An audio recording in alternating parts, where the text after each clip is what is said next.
The Bitcoin Group, the American original. For over the last 10 seconds, the sharpest Satoshis, the best Bitcoins, the hardest cryptocurrency talk. We'd like to welcome our panelists, Jimmy Song, Bitcoin developer,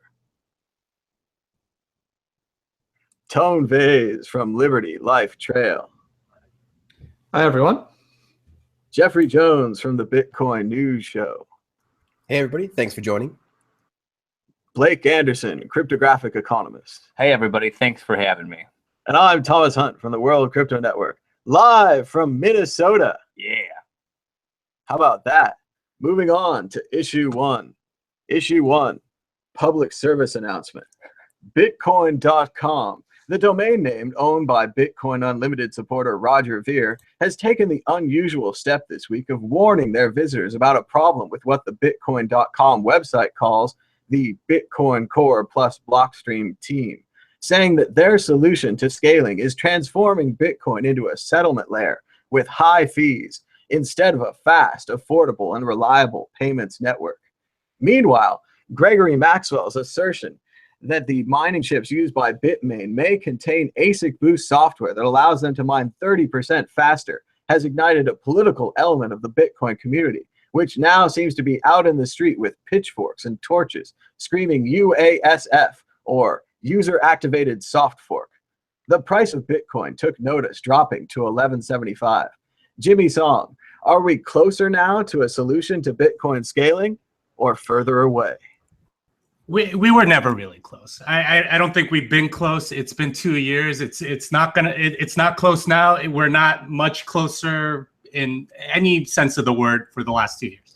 I don't think the user activated soft fork that the community's been getting behind BIP 148. I think that was shot down pretty much by Greg Maxwell earlier today in his email to the dev list. And I think he's got a really good point. I personally don't think it would work because miners are the only ones really with the skin in the game in that particular UASF proposal.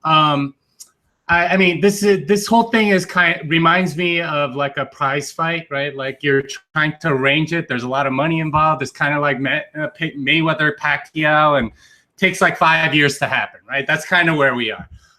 It's already been 2 years. Get ready for at least another year. The big reason why this is happening is Core is extremely dominant on the development side. Bitmain is extremely dominant on the mining side.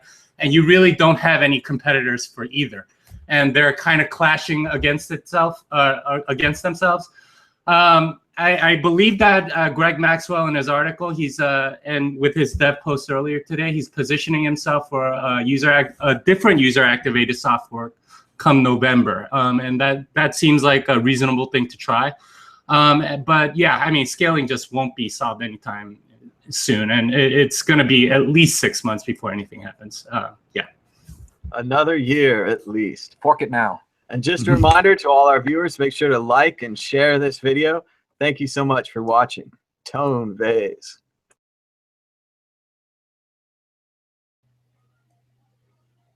All right. So I was really hoping that when AsicBoost information kind of came out, it would actually have a huge boost towards SegWit, because I even tweeted out, well, all of these people that realized that they were being taken for a fool by Bitmain and why they weren't supporting SegWit would now realize that they've been supporting the wrong side. I even thought that Roger might be one of these people. Instead, Roger is doubling down on the insanity of wanting two different Bitcoins.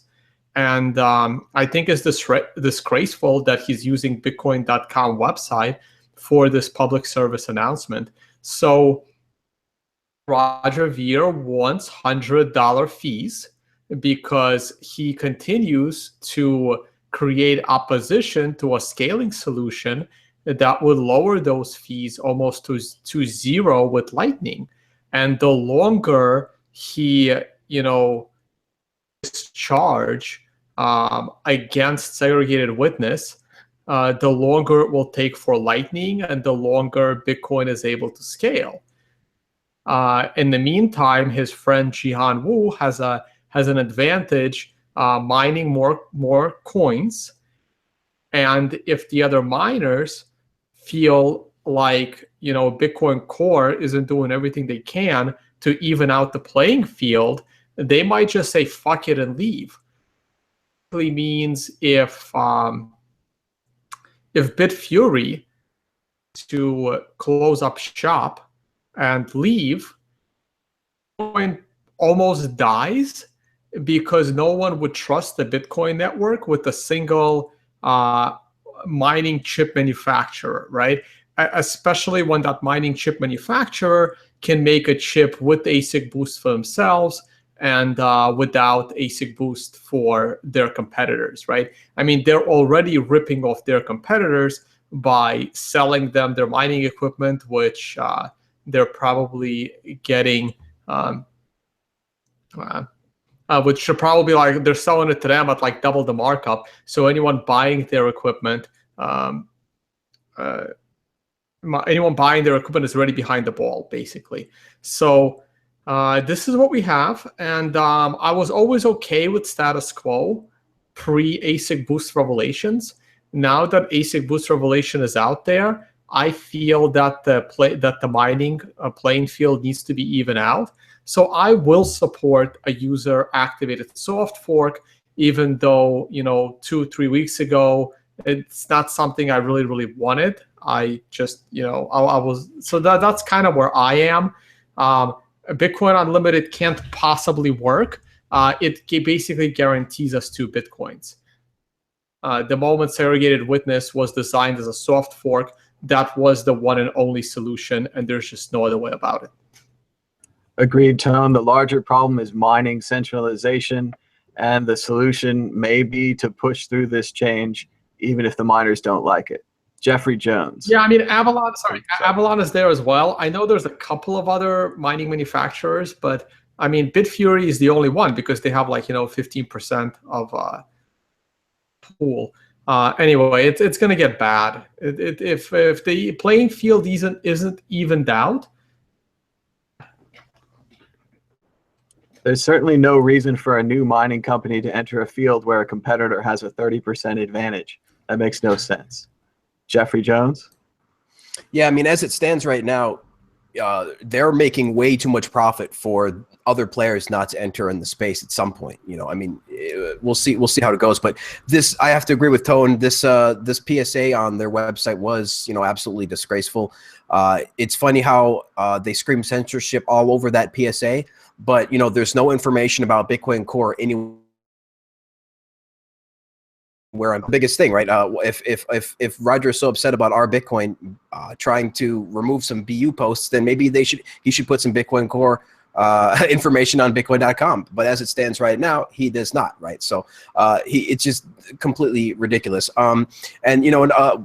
Just recently, Beautyon put out a poll about how many people have actually visited or go to internet.com.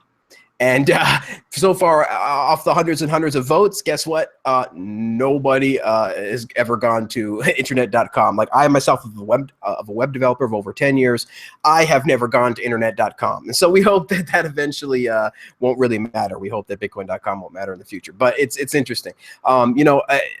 This debate is definitely got some more legs. It's going to be going on for definitely after until SegWit. If SegWit doesn't get activated, then you could definitely bet another. If SegWit does get activated, then we're good, right? But if SegWit doesn't get activated, you're looking at another year plus of scaling debate. And we'll eventually get there, but it's been a bit of a rough patch. And I personally think that it's been an amazing journey. I mean, everybody's learned a lot in these past couple of years, and we're finally starting to we're definitely past the middle, so we're finally starting to see maybe the light at the end of the tunnel. But it's gonna be going on for a little while longer. Let's go to Blake Anderson. I was gonna say one thing before Blake. I was gonna say one thing to mimic that. The thing is, Roger is complaining that altcoins are taking over, but the reason why that's happening is because every time he says something, puts out this public service announcement, the price of Bitcoin drops and Ethereum goes up and Dash goes up and Litecoin goes down. Like I was looking at the charts like over the last 24 hours, Bitcoin and Litecoin are totally correlated. They are negatively correlated with Ethereum and Dash, and the moment Bitcoin Unlimited and big blockers have any kind of momentum, the price of Bitcoin immediately falls at the expense of Ethereum and like Dash and some of the other scam coins. So, I mean, he's causing this, right? Like Roger is complaining that Bitcoin, that altcoins are eating its lunch, right? Because of you. Maybe he's already fully converted to them. I don't know. It's crazy. And meanwhile, you know, if you look at the Bitfinex numbers, right, like the Bitcoin Unlimited coin, the BCC is like the BCU $20 or less. It's under $120, while BCC is over 1,000. I mean, it just keeps getting more and more further away. The debate continues. Blake Anderson. Well, I think that having a public service announcement is kind of a funny way to go about things. I mean, like, you know, if you're a scientist and you want empiricism to be the, you know, way that people move forward, I mean, that's good. You can have risk management standards. And then if you have, you know, something like Bitcoin, you can say, here are the arguments that make this better or worse. But by the time you're like, here's a public service announcement, let me take a whole bunch of nascent people that are uninvolved and then try to make an argument that's going to chop up what's convenient for my cherry-picked stance. I mean, there's a reason that I think that Blockstream doesn't get a whole bunch of nascent people in, because it's not really productive for them to be like, we're going to teach them our version of the argument and then have them go out and do that. I think that the best way to develop technology is by having development schedules that are tenable and that are involved with risk management, and especially if you're going to have a global value material transfer system. I mean, and I've pretty much been making these same arguments since Mike Hearn and XT, and they keep coming up again and again and again. And I urge people to remember that all this stuff has happened before, to remember Roger's role in it, and remember, you know, Bitcoin.com. Somebody had said in the chat, I think it was Paula Green, that, you know, .com is commercial, .org is org. And would TCP/IP be like TCP/IP.com, or would it be .org? And I think that org is probably closer to what that would be. Hopefully it'd be closer to what Bitcoin should be, and maybe keep that in mind. I mean, is that going to be like, you know, a strong reason to be like, don't worry, it's org and not .com? Like, no, that's not what I'm trying to say. I'm just trying to say that, you know, be skeptical of anything that seems to be trying to get more of the peanut gallery to weigh in, instead of making a real strong argument to stand on its own merit. And let's also be clear that what we're talking about is Bitcoin.com, which really is something that comes up in Google's search engine. And what we know now with the fake news debacle is that sites like Facebook and Google are actually interested in whether your news site is real or fake. And we know that Bitcoin.com, if they continue putting out this false information, they're going to be labeled as fake news, and they're going to lose their position in the Google search results, which is pretty much like losing their importance and their value. So what you're seeing is, how fake can they go before they lose all of their credibility, which is losing all of their value? So you're watching a company destroy itself. Go ahead, Tom. Well, here's a question, right? How often do you hear of a public service announcement being like a debatable issue, right? Like, I'm used to it being like Amber Alerts or something, right? Exactly, and that's what we're seeing. We're seeing how embarrassing and overstep this is, and how, once again, not to be insulting to Roger, but to be mildly critical and to say, we have some very contentious points here, and he's giving them away. When I interviewed him a few weeks ago, he gave away the news that he intended to sell his Bitcoin to buy Bitcoin Unlimited. People had speculated on this, but he gave the news away. Now, we've speculated for a long time that he would, quote unquote, use Bitcoin.com to influence the argument. But one would assume that he would influence it in an artful way by directing his articles or directing his comments or some kind of artful persuasion. But what we've seen is this clunky public service announcement, which is just very blatant and very false and not a public service announcement. And computer science and journalistic ethics, basically the way that you deal with certain things, like there are standards for this. There are definite standards for it. And there are also standards for open source software development and for not releasing closed binaries and things like that. So when you see a trend in multiple different areas where there's standards, of those standards being castrated, that's a very, very, very, very strong signal to be like, whoa, let's look at the way that these people go about things and, you know, make sure that risk management has been applied. Not that they're the only people that should be applied to, but risk management in computer science, especially when you're at the forefront, is extremely important. Agreed. Let's move on to the exit question. Exit question on a scale of 0 to 10, with 0 being zip, zilch, nothing, and 10 being absolute metaphysical certitude. How close are we to coming up with a solution to the Bitcoin scaling debate? Jimmy Song. 2. There's no way we're anywhere near close. And I wrote about this in an article earlier that I released last night. Bitmain is huge. You guys have to understand. They make a lot of money, and they are the 900-pound gorilla in the mining industry. You're not going to get rid of them very easily. Neither are you going to get rid of Core. And really, it's irresistible force versus immovable object at this point, and that's not going to go away easily by any stretch of the imagination. I mean, you could drop a nuclear bomb and change the proof of work, or like come in with like 10 new developers and do something like that, but it's just not going to happen. 2 out of 10 at the most, and I think that's being optimistic. It sounds like you're describing the new Thor Ragnarok trailer, and I want to see the Hulk fight him too. Tone Vase. Oh man, that's a tough question. I mean, we have a scaling solution. The question is, how close are we to actually implementing it? And I'm gonna give it a 6. I want to be a little more optimistic. I mean, giving it a 5 just seems silly. So I had to pick one way or another. So I'm gonna give it a 6. I think I think by the end of this year, there will be clarity on SegWit. I mean, it's if Bitmain is a real company, like a real company, not a Bitcoin thing that somebody did in their basement launching an IPO, right? I mean, if Bitmain is a real company, structured like a real company, they have a board of directors. And this board of directors will come down and get rid of Jihan Wu. Again, if they're structured like a real company with a board of directors. If they're not, and they are like a typical Bitcoin company, then yeah, this might last for a while. Jeffrey Jones. Yep. So I'm gonna have to give it around. I was already gonna say about 5 or 6, but 6 is about right because we really are over the hump. We're over the middle part. We have a tested scaling solution ready to go today, SegWit, right? So it's just like Tone said, a matter is if how long till we implement it. Well, Bitmain, it is a big company. It is huge, but like I said, their profits are huge as well. They're not going to last that long being that big. There's just too much profit. Somebody's going to come in there and fill the space. Bitmain is not going to be the biggest forever. And so, that's one point I wanted to make.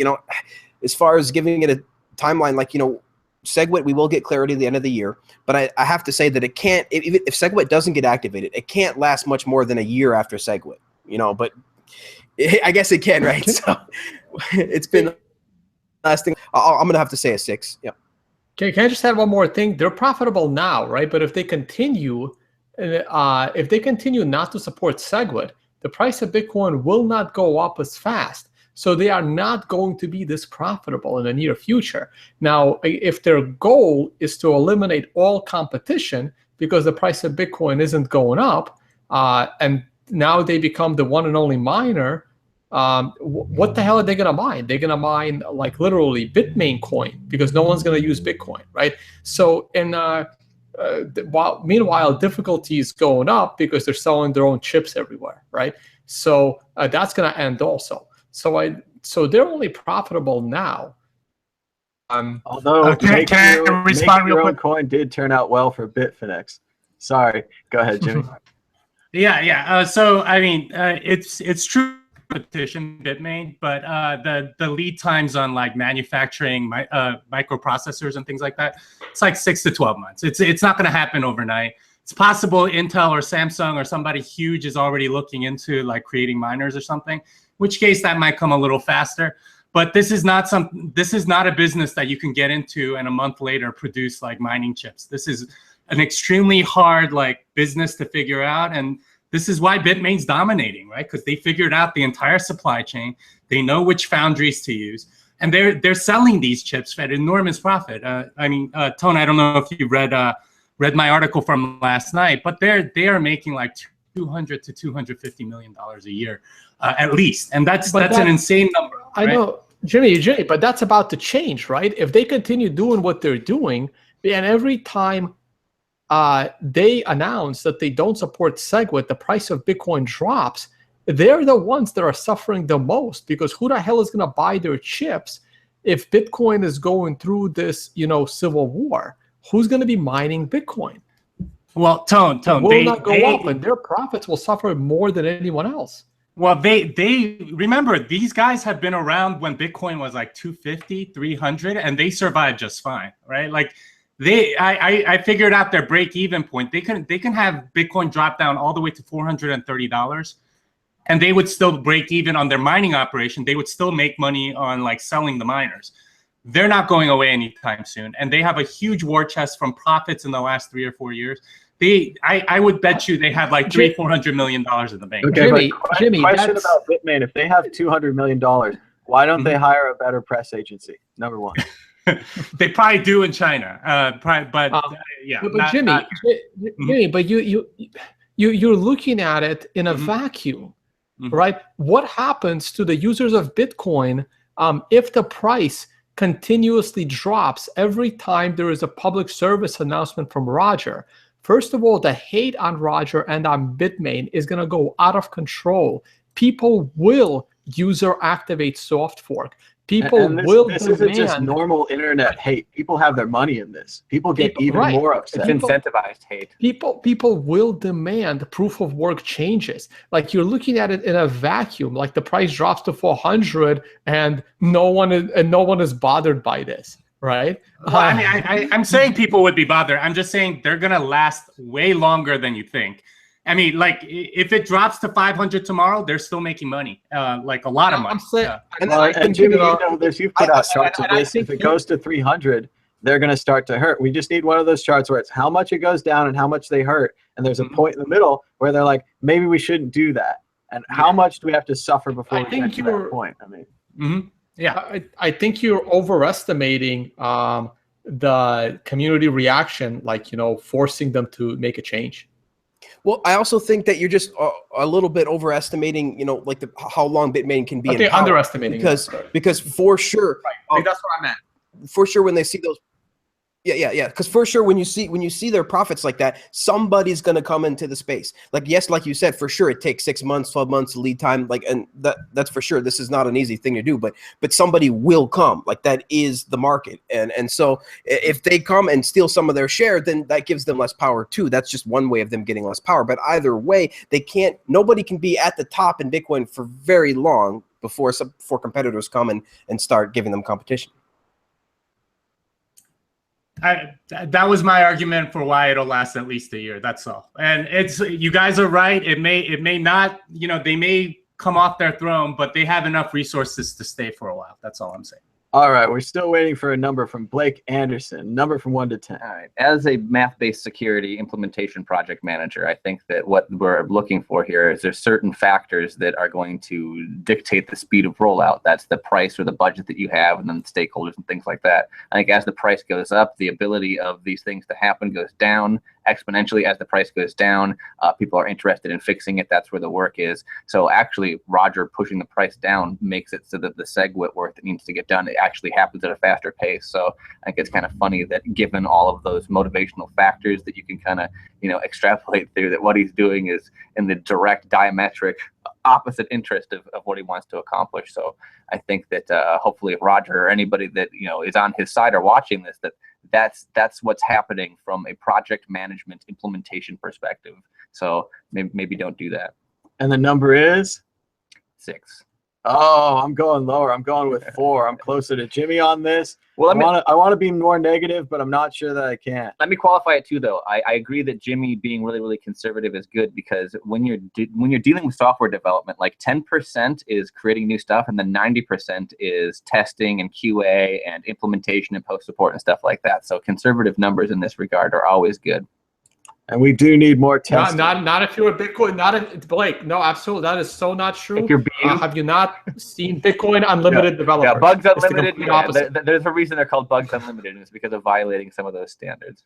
All right, moving on to issue 2, Wright sale. A company which had purchased the intellectual property of Craig Wright The Australian researcher, who claims to be the inventor of Bitcoin, has been sold. Last year, Reuters claimed that the company plans to file hundreds of patents related to Bitcoin and the blockchain, with plans to license these patents to major financial companies and banks. Tone Vase, will their patent land grab be successful? No, I think this is insane. I don't know who the hell paid him hundreds of millions of dollars for this. I mean, if he's able to convince more people that he's in possession of 1 million Bitcoin, if this guy is in possession of 1 million Bitcoin and has the ability to spend it, the price of Bitcoin would like crash immediately, because it's another crazy 1 million Bitcoins, like John McAfee having control of 1 million Bitcoin, right? It would be insane. Which, I mean, I also don't think Roger might not have as many Bitcoin as people think he does, with the way he's been acting lately, in my opinion. I mean, it's possible that he cracked, Kleiman's key. It's possible that he cracked, Satoshi keys from back in the day. Look, I do think that Craig Wright was around in the very, very beginning. He was probably around when the block of Bitcoin got mined, so he may know more than when it comes to the early Bitcoin days. But no one believes he's Satoshi. This is completely crazy. As for the patents themselves, what are you going to implement? I mean, you can go after Dash maybe, because they have a nice fat office and a nice fat leader. To Charlie Lee and his Coinbase salary. I mean, what the hell are you going to do with it, right? You're going to try and go after Bitcoin companies? Fine, then everyone is going to be a BTCE. Everyone is going to be like a one broker, right? Every company is going to be totally unregulated and totally anonymous. Everybody's going to be like Alphabet. If that's the world libertarians and anarchists want to live in, fine. But then don't, bitch to me with 1 million emails saying this guy scammed me because I handed him money. I'm like, well, what the hell you want me to do about it? That's all I can say about it. I don't think he's going to get anywhere. There's nobody to sue if you're doing it right. There's nobody to sue, but there's lots of people to license. Bank of America, Wells Fargo, etc. They'll sue you in decentralized court to enforce their patents, and it's going to be serious business, because the internet is serious business. Yeah, it's amazing how libertarians change their tune when they can use the court system to their advantage, right? Litigiousness becomes absolute. Let's go to Jeffrey Jones. Go ahead. Yeah, I'm not sure why anybody's still listening to this guy. I mean, it's pretty much move the coins or get out, right? It's nobody, like Tone said, nobody believes this guy's really Satoshi. As far as the patents go, it's going to be, it's already been said, but it's almost going to be impossible to enforce any type of patent on Bitcoin companies. The stuff, there's nobody owns Bitcoin, the name, nobody, owns Bitcoin, the code. So you're not going to be able to patent anything on that. And if you can, there's just no way to enforce it. It's just ridiculous in my head. I think everybody's already spoken. It's just ridiculous. There's no way. Move the coins, bro. Blake Anderson. Yeah, there's people to be made fun of in every group, and like I'm a classical liberal or a libertarian, stuff like that. Just because we're like making fun of libertarians doesn't mean that we think that their ideas are untenable. He's got to shake it up and have everybody have a good time making fun of themselves. But yeah, as far as intellectual property, like the let's say worst case scenario, he's like, yeah, I'm gonna go patent some stuff for Bitcoin and make money in decentralized court or something crazy like that. But hopefully it's something at least tenable. Like maybe he's going to hold intellectual property patents for something and be like, I'll prevent other people from trolling. That seems extremely unlikely and extremely altruistic for somebody to go through the time to do that. But who knows? Maybe he's really Satoshi and he's going out and being a superhero, protecting people from IP trolls. That's my thought about it. Maybe that's the truth. I remember the idea at this point is that Satoshi remained quiet for 5 or 6 years and then decided to patent everything. Look at me, I'm patenting shit. It doesn't make any sense. And it's more like people. And the way that he's trying to patent it is just so wrong as well. I mean, look at Blockstream. Like they're actually doing some actual real defensive patent strategies. Absolutely nothing like what Craig Wright is doing. He's also claimed in the article that he has a scaling solution, but we're still waiting to hear it. Jimmy Song. Yeah, this guy is a scammer, right? Like he tried to register a fake PGP key as Satoshi. He did a PGP signature that wasn't real. Like he's been known to scam, and when you have somebody that's going to lie over and over again, that one thing from that article that was hilarious is he wants 1 billion people transacting on chain. You need to know about how much he knows about Bitcoin. The guy knows nothing. Okay, like he's an idiot. Don't pay attention to him. The software patents are most likely only applicable to the United Kingdom. It's probably not going to be enforceable in the places where it matters. That's the United States, Canada. He's not going to get anywhere with this. He's probably successfully scammed some reporter into reporting this. Who knows if the actual $300 million he claims to have gotten for this company exists.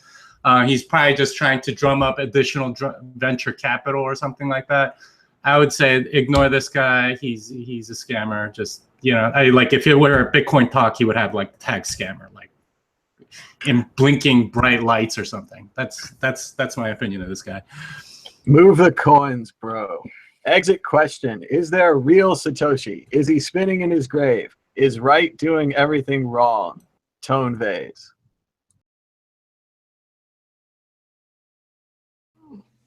You know what? I think if Satoshi is still around, I think he's probably realizing that you got to let the humans shit out, and if they can't, then his invention wasn't worth all this trouble, right? So it's he has no reason to come back, get involved in this.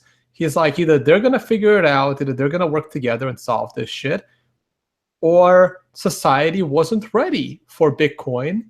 Maybe in another 100 years, we'll see. Oh, Tone. We're never gonna get. He ain't coming back. That attitude.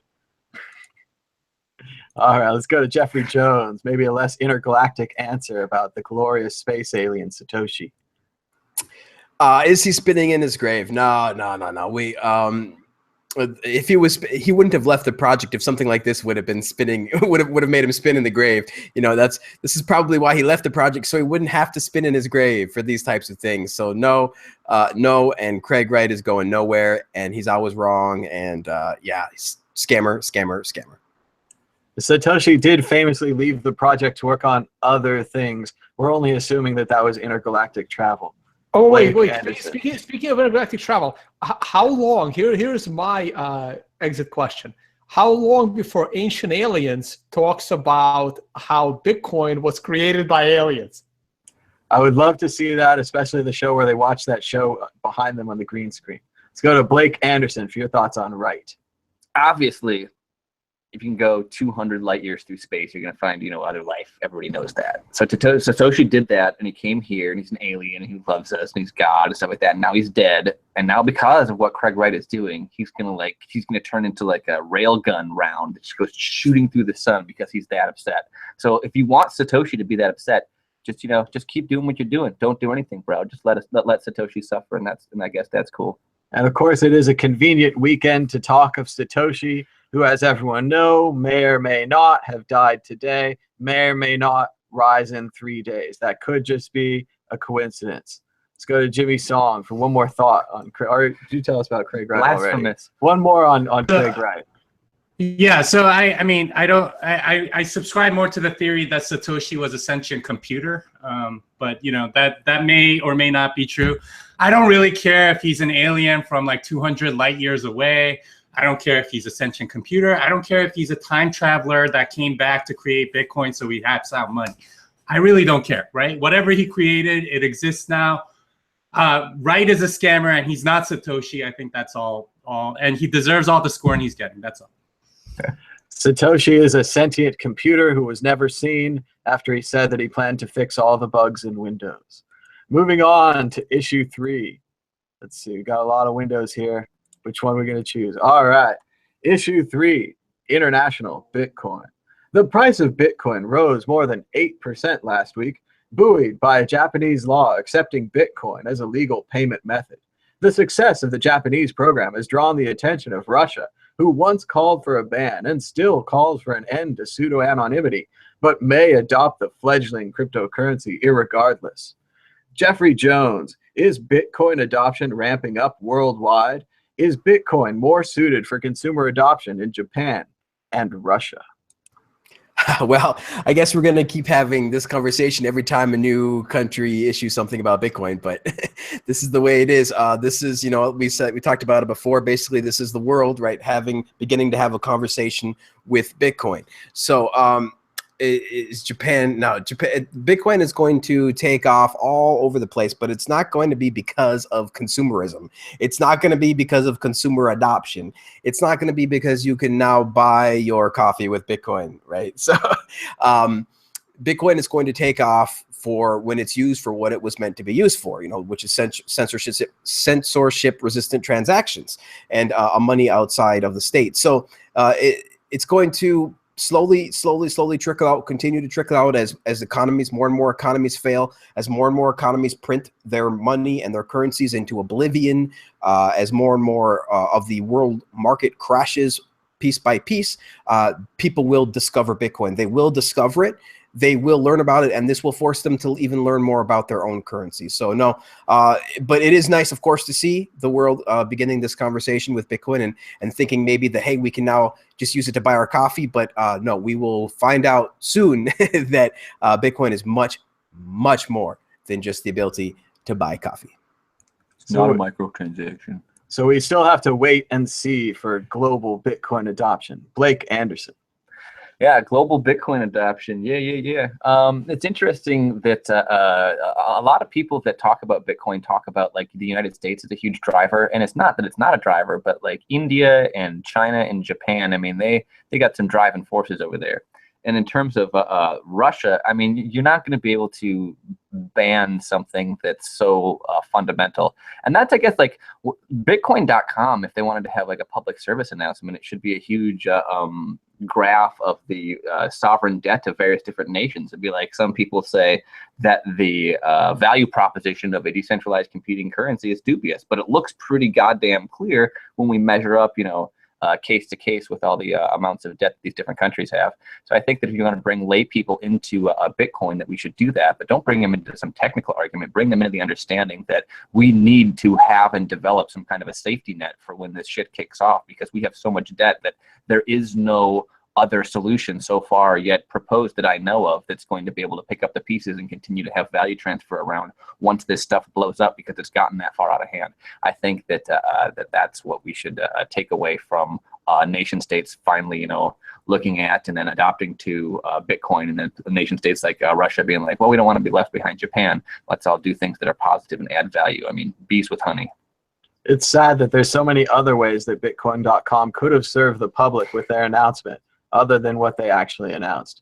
Jimmy Song. Yeah, I mean, I think this shows that Bitcoin is an excellent store of value. One thing I will point out is that the Japanese are very into saving, right? Like as is China, Korea, all the East Asian countries. And this is an excellent store of value. I think they're starting to discover that. And that's where really the is as its money as a digital gold, as a way to, not have the government be able to take your money away. Basically, you get to be your own bank, and as people recognize that governments are perfectly willing to take your money away if they control the monetary supply through inflation and other means. I think it'll become much more popular, especially in hyperinflating countries and whatnot. And that's really where the use case of Bitcoin is really shines, right? Like it's much more obvious that this is happening. That club's too popular. No one goes there anymore. Yeah. Tone phase. Yeah, that's a great phrase. I think I attribute it to Joseph, but I'm not sure. Yogi Berra, man. That's a Yogi Berra. Yogi quote. Berra. Joseph can't be. That was a restaurant, though.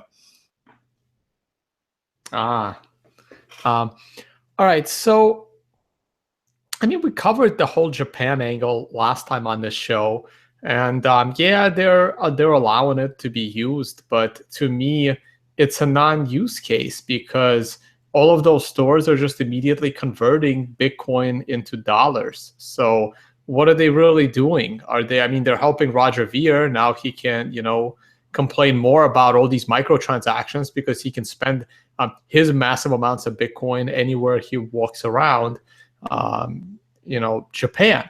But for the average person, this doesn't really mean anything at all. The Russia case, more interesting, I thought, mostly because in that article, the finance minister is quoted, and he's like, well, we want to, you know, making Bitcoin legal and giving it regulation because we want to KYC people. And you're like, yeah, I'm not sure you understand how Bitcoin works. Sure, you can do that. You can regulate the institutions. You're right. You will be able to generate some tax revenue from the people that want to put money into it. I mean, it's better than making it illegal outright. But thinking you're going to legalize Bitcoin in order to have better AML KYC compliance, it just goes to a complete misunderstanding of what Bitcoin is. Instead, what you want to do is you want to lower KYC and AML regulation so that people don't resort to Bitcoin to do their financial transactions. That's how you fight Bitcoin. But my money is in Bitcoin because I don't believe that the governments are ever going to fight Bitcoin in that way. Instead, they're going to double down on the stupid like a lot of other people are. All right, Tone, but I want to push back at you on this idea that they're not using Bitcoin. I know a lot of executives who used to print out their email, but at the same time, they were using email and they never went back to snail mail. Couldn't this be a good metaphor for what these businesses are doing?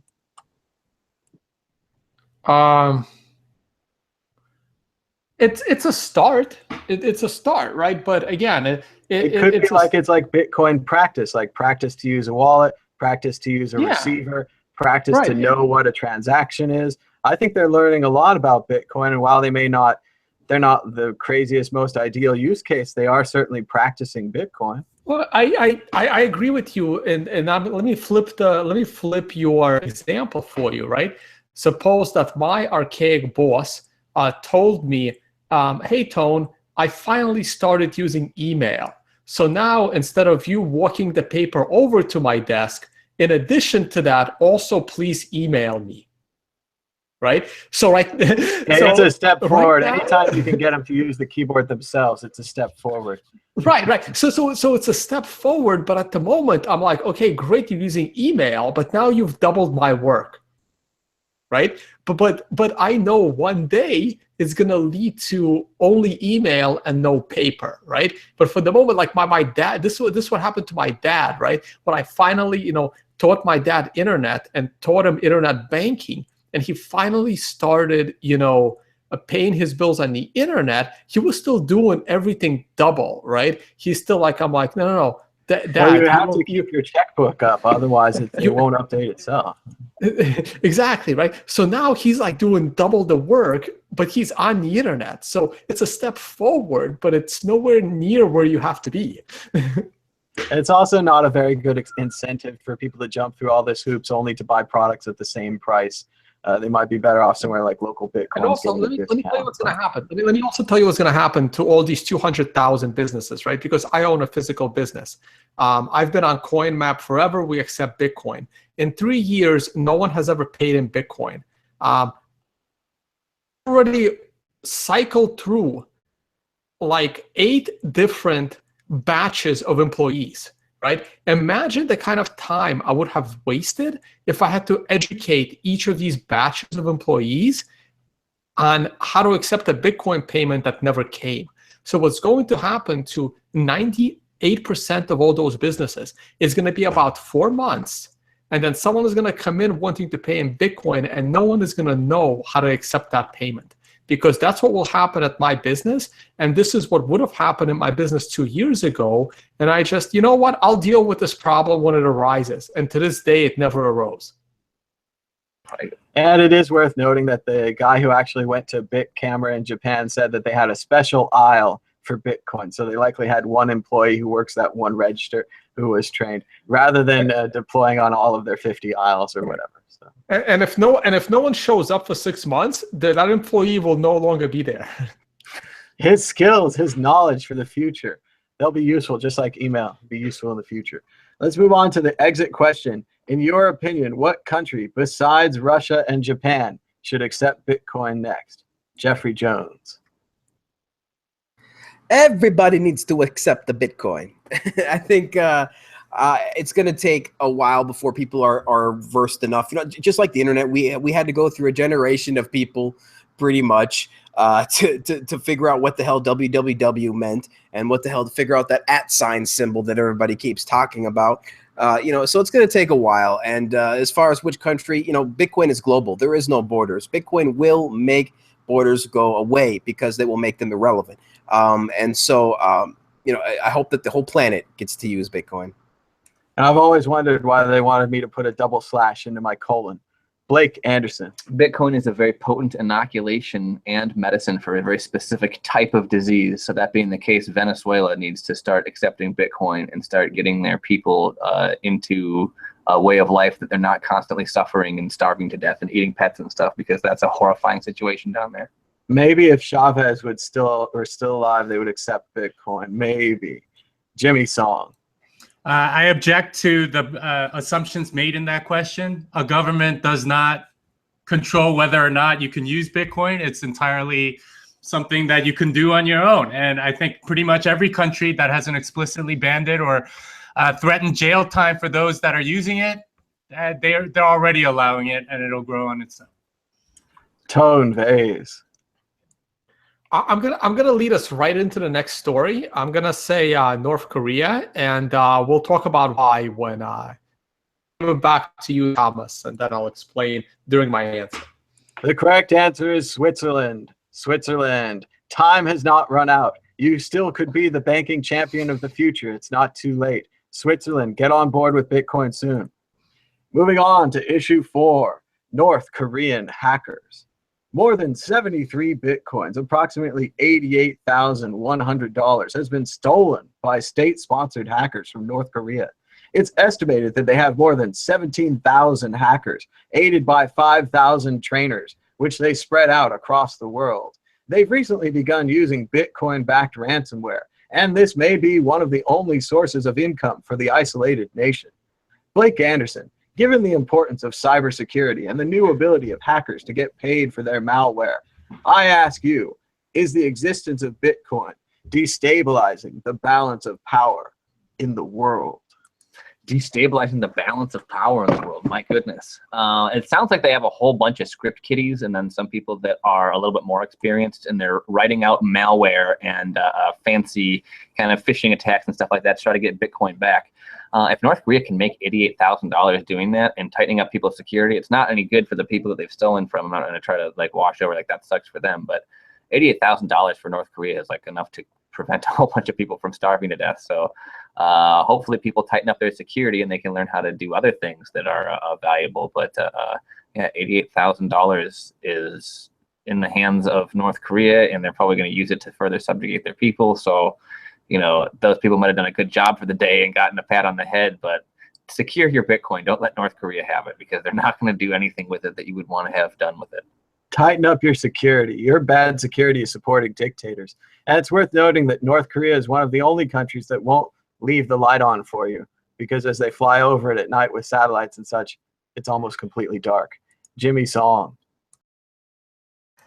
Yeah, it's this destabilizing to government control of money. I mean, that's certainly true. But, you know, sound money has existed for a long time. You know, they used to have, you know, wars where, you know, somebody would threaten to invade, and the, you know, country that was about to get invaded would just give tribute payments in gold. Like that's like a completely normal thing. Sound money, what it does is it takes control away from the government. And that's kind of what we're seeing here. And this is one of the unfortunate side effects, is that sometimes bad people can take the money away. And instead of government agents that are doing evil, it's evil people doing evil. I don't know which is worse, to be honest. It is economically a little bit more destabilizing to fiat currencies in general, but I don't think that's terribly bad, especially given how evil fiat tends to be fiat tends to be. Evil is still evil, no matter what anybody says. Tone Vase. All right, so this article is a little weird. So they're talking about how North Korea stole $88,000 worth of Bitcoin in the last 2 years. That's actually not a lot. That's like, that's a good day at the office of BitPay, and maybe, a somewhat okay day at the office of Bitfinex. Not to make fun of them, but for how much they get hacked. So here's or the you could weird always part. email BitPay. BitPay could Right. be more than that. Oh, serious burn. Sorry. So here's the weird part in this article, right? So it says that last July, like the North Koreans are apparently hacked some bank and demanded a $2.7 million in Bitcoin for a ransom. So to me, it sounds like they really need a better negotiator, because they were demanding 2.7 million, but somehow they've only made 88,000 in the last 2 years from this hacking in Bitcoin, right? But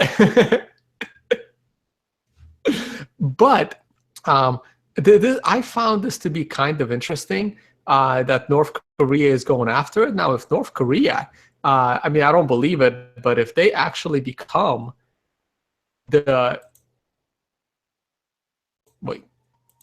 hit the wrong button. I hit mute instead of stop sharing screen. So if North Korea actually becomes the crypto locker capital of the world, and North Korea is sitting on all this Bitcoin, that Bitcoin is going to literally just spread around their whole economy, right? So if enough Bitcoin ends up in North Korea, you might see in 2 or 3 more generations, North Korea become, the Singapore of, or the Shenzhen of Eastern region, right? So that would be interesting.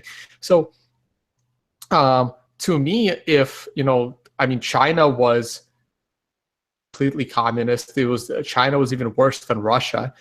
Cuba, now these countries are opening up. It's still, China's not perfect, Russia's not perfect, but there's definitely, going on in those countries. Who knows? We're making fun of North Korea now, but let's say they do hack all this Bitcoin and they do extort all this Bitcoin, and their whole population, understands Bitcoin. In, in another 50, 60 years, they might be the leaders of innovation. You never know. It's you never know.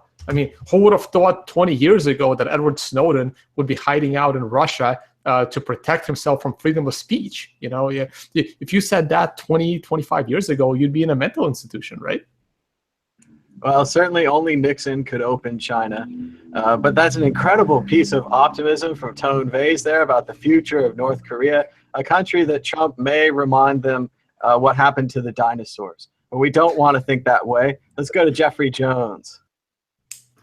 Yeah, it is crazy interesting, how Bitcoin can just go anywhere, and it does go everywhere, even into the black hole that is North Korea, right? So, it's like Tone made some interesting points there. Like, man, if Bitcoin could proliferate in that country, that could be some interesting things in a couple of years. And, it would, Blake was saying that, they'll most likely do horrible things, of course, with the Bitcoin. But you know what? Over time, maybe that Bitcoin will get into the hands of people, the regular people, and maybe it'll help. So the torturers. We can make your Bitcoin do horrible things. All right. So North Korea does not have internet access, so I don't know if it would work.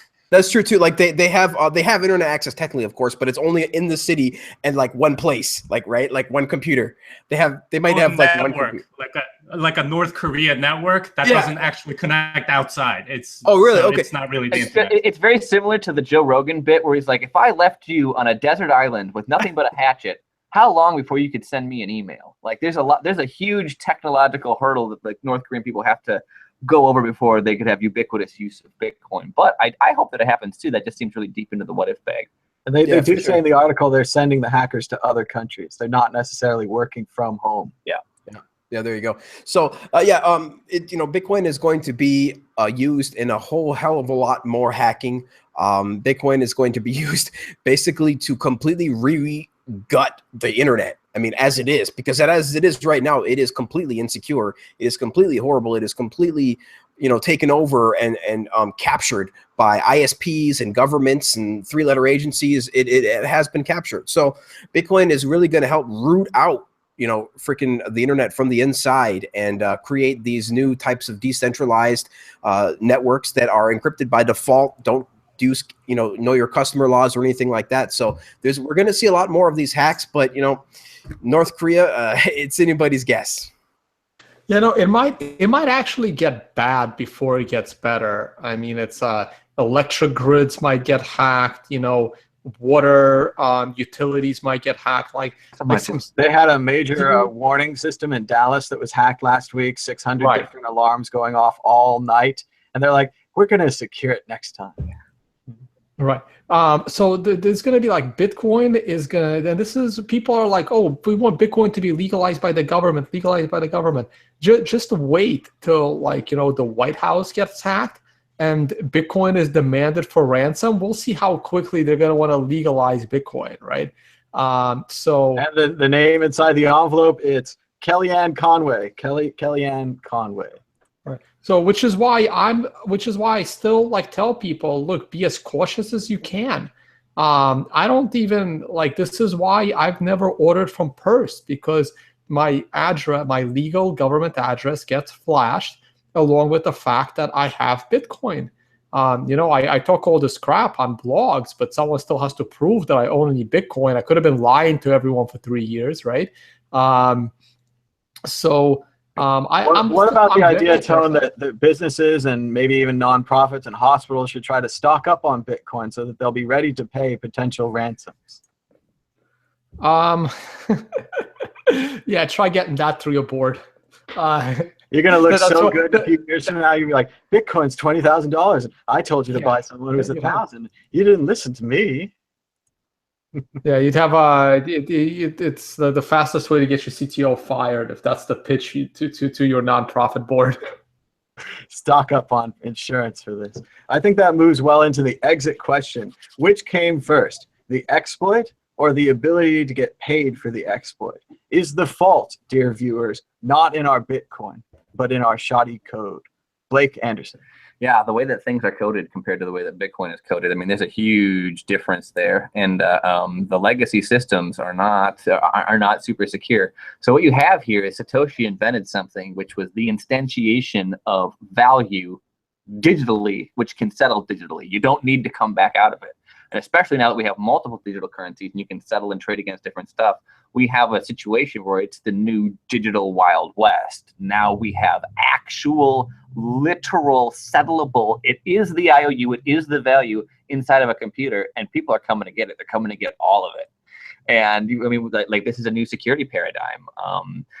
When they were talking about things like the White House and stuff being hacked, maybe as far as ransom software goes, but also it's just going to be the methods by which people have any key stored anywhere are going to be tested from every single penetration point and stuff, and it's going to get crazy.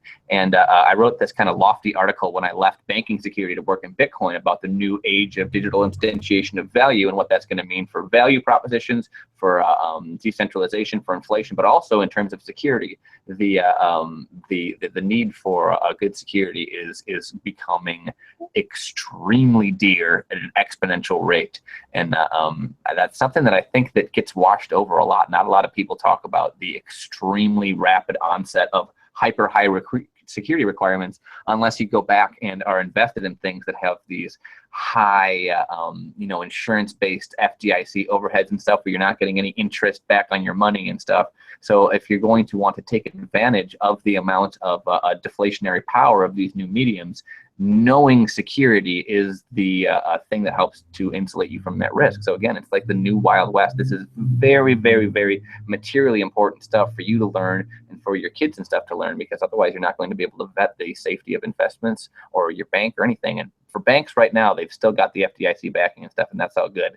But there's a lot of debt in that system, and systemic failure becomes a more and more real risk every day. So definitely study the safety net that we're building to try to make sure that everything doesn't collapse to billions of people starving. Now, again, is that really, really, really lofty and deep into the what if bag? Yeah, but is there any reason that we should neglect the responsibility to build this safety net? And I can't think of one. It's also worth noting that the importance of security on Bitcoin, the reason that SegWit was tested for multiple years is so that there would be no zero-day vulnerabilities in Bitcoin. If there's a zero-day vulnerability in some other software, maybe they could masquerade as you, maybe they can publish your private photos. There's certain types of loss that are, compared to losing your value, relatively acceptable. But if there's a 0 day in Bitcoin, people lose their value, perhaps millions, perhaps hundreds of millions of dollars. So moving slowly with this security is the right answer. Companies that move faster get hacked, get vulnerabilities in 0 days. Jimmy Song, your thoughts on this? Well, first of all, the fault isn't with the software or the people doing. I mean, the people doing it are evil. It's their fault, right? The people that are trying to hack or whatever, it's their fault. That said, we could have a lot better security, and I think in the future, what we're going to have are personal HSMs. And if you don't know what an HSM is, it's a really cool technology. It's tamper-proof. In the sense that if you try to get into a private key of this device, it just self-destructs. So you can go back it up in a vault or something, and then you never lose your private key. And I think that sort of consumer level thing is in the future, and that's going to be sort of standard everywhere. Like banks have them, and they're like an insane amount of money, like $20,000, and the software inside it is like $5,000 a year or something like that. That will come down because it's going to be so much more useful for people to have something that's completely secure that a thief can't get into. Even if you use a microscope and try to get at it, well, it ruins the thing if you try to open the box, right? Like that's the level of security that banks have. Well, if you're your own bank, you're going to need that security for yourself. Like evil people have existed for now, like of evil qualities about it and you and things like that.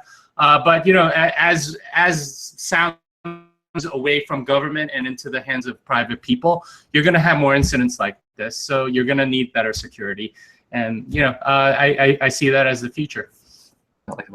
Tone Vase. What was the exact question again? Which came first, the exploit or the ability to get paid for the exploit? Is the fault not in the Bitcoin, but in the shoddy code? Okay, so the word Bitcoin was what I was looking for, right? I mean, the ability to pay for the exploit obviously came first because the US dollar has been around before the internet was, right? However, a crypto locker software that encrypts your entire computer and then demands a ransom payment have actually been around since 1989. This is the AIDS virus that encrypted your entire computer and demanded that you send, a money order to a PO box in Panama for approximately the same price that they're currently demanding from the. We must ban this money order and PO box system immediately. And math. Right, exactly, right? So these things have been around for a while. By the way, I got this from a presentation by a man named Mikko Hyppinen, who does an amazing job presenting. So you might want to Google him as well. I like it says Cyborg Corporation. That was the name of the software. So tweeted this out. I actually tweeted it out in reference to the DAO, because when the DAO was forming, this was in a CoinDesk article that basically said they were trying to figure out like who actually owns the DAO. This is before the hack, by the way, not after. And it says we're paying for the server, the domain name, and because no one knew who actually owned it, and it was also registered to a PO box in Panama, because the Steve Tual and the other guy, the CEO, they didn't actually own the website domain of the DAO, and that's why I tweeted it out saying, "Oh, this is another one of these PO box in Panama scams from 1989. It was just all of the more reasons how I knew people were going to lose their money. But yeah, these things aren't new. These scams have been around for a while, but I know we're like making fun of it a little bit, but you know what? Like I said earlier, this shit is going to get bad. Our internet security is absolutely terrible, and the government keeps demanding these backdoors that are making it even worse. And I think they're gonna. I don't expect the government to take it easy on Bitcoin. I think they're gonna. I think there's gonna be a serious, like, another drug war coming in. So be careful, guys. Know what you're getting into. Very glad we elected Trump. Jeffrey Jones. Yeah, I mean, we just want to echo what everybody's saying. It really is going to get scary, dangerous until we have all of these personal, hardware devices built in by default into our phones and things like that. No, it's going to get really scary. There's nothing really more I can say. Everybody on the panel really did a great job. It's just going to get worse before it gets better. And really do not tell anybody that you own Bitcoin, and do not tell anybody how much Bitcoin you have. That's about the best advice we can give. All right, Jeffrey Jones, what's your favorite virus or email or exploit? Oh, man.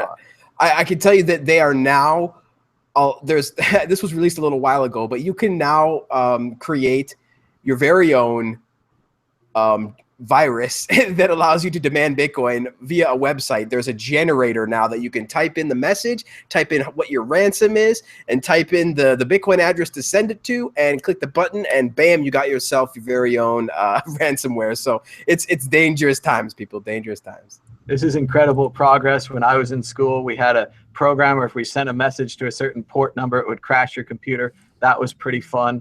I also like the one where the email says you have to forward it to 10 other people, and the email itself is the virus. You see a lot of those where it's like warning you about something and blah, blah, blah. And if you spread the email, you're spreading the virus. So those are some of my favorites.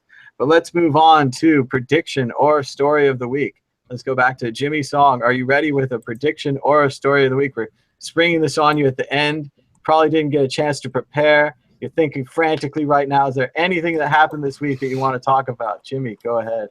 Yeah, I think AsicBoost was obviously the big story, and I've written like 4 or 5 articles on it at this point. So I think everyone's sick of me talking about it, but I do think it's a very big issue. As far as like we now know that Bitmain is huge, right? Like, and they're going to be around for a long time, and Core is obviously doing its thing, and the scaling debate, I don't think is going to go away, and I think it's going to last a long time. So hunker down, get into your bunker and just wait this out, because I really don't see this resolving anytime soon. That's my story for the week. And for our libertarian viewers who actually have bunkers, the missiles have not started to fly. You can stay at your computer. You don't have to go down yet. I'm getting in mine. Tone Vase. Oh man. All right. So I'll do one more share screen. This is where I usually predict the price of Bitcoin. So, so my channel on the daily chart is still very clean. I mean, that green arrow is still intact. If you didn't know that there was a Bitcoin scaling debate and you were only looking at the price of Bitcoin, this wouldn't be anything problematic. So I'm going to stay with the bullish viewpoint. This is the hourly chart. I tweeted this out earlier. It's looking like a lower and then goes back. It'll be an inverse head and shoulders. If it just like stays here for a bit and comes back to the red line, it will kind of like a cup and handle.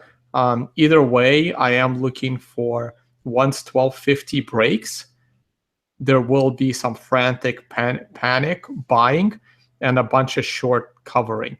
Now, here's the interesting part, right? I mean, I do my charts on Bitfinex only because back in the day, I kind of started doing them on Bitfinex.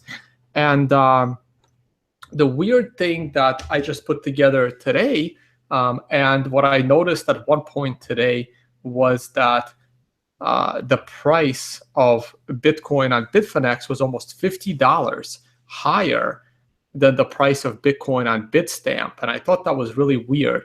So I decided to put together a chart of a ratio between the price of Bitcoin on Bitstamp and Bitfinex. So as you can see, they oscillate around 1. So this should be amazing arbitrage opportunities that the moment the price changes by only 1%, it almost always goes back there.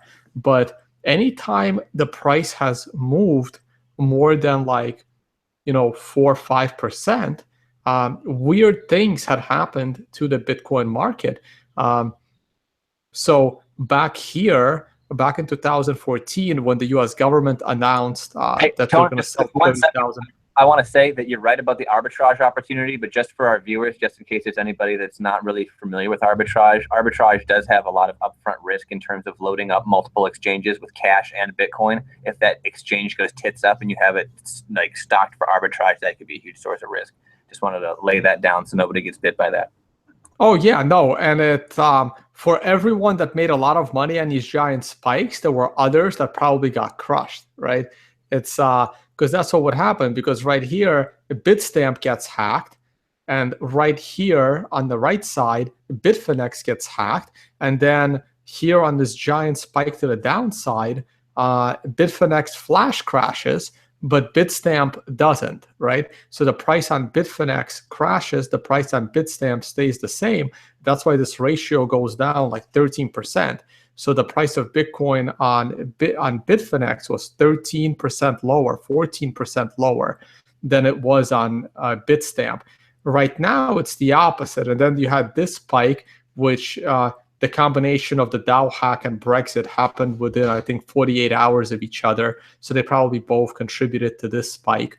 And right now, this may be the Wells Fargo situation where Bitfinex is having issues with their cash balances and people are putting their money into Bitcoin, and maybe moving it out. But if you buy Bitcoin on Bitfinex, you move it out. If you sell it somewhere else, you're selling it at a much lower price. So this is going to be a really weird dynamic that needs to work itself out.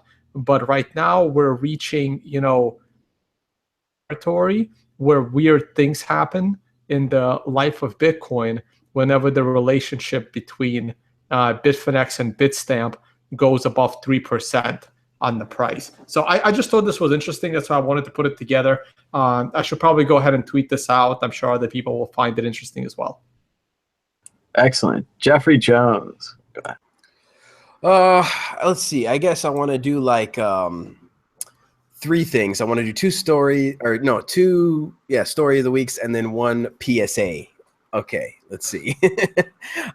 First is congratulations to World Crypto Network for hitting 10,000 subscribers.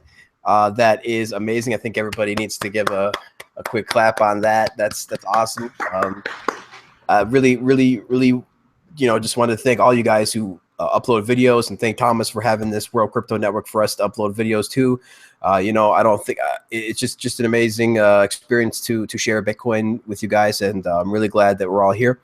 So with that said, the next story of the week would be Litecoin getting 75% activation on SegWit. We have to hold it for 2 weeks in order for it to fully get in there, but to fully get activated. But it was last I saw signaling at plus 70%. So that's a great news.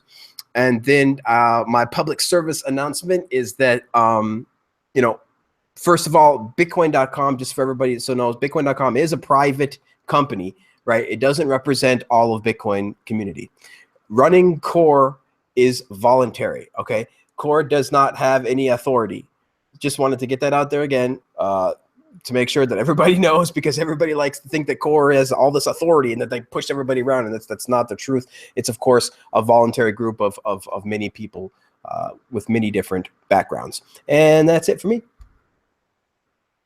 All right, Blake Anderson, prediction or story of the week. Well, my story of the week is that, I don't know, a lot of people have probably seen me. I'm looking at the live chat right now. The live chats that help to digest the live news as it goes forward. I mean, sometimes people get goofy and trolly and stuff like that. It's a good time. It's a great way to contribute. And it's really one of the best ways to learn really cutting edge stuff. I'm not saying it substitutes going back and learning the fundamentals of all this stuff, but I just want to say thanks to everybody that watches the show live, especially people that tweet and retweet about the show, the people that participate and talk and ask questions and make statements in the chat.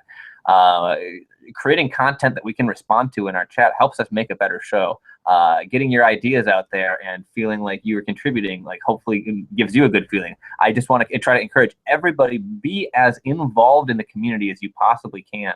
And let's try to basically, you know, proselytize to the rest of the world that cryptocurrency is cool, whether it's Bitcoin or, you know, your favorite altcoin or whatever. I think that participating in our chats and then participating in other chats.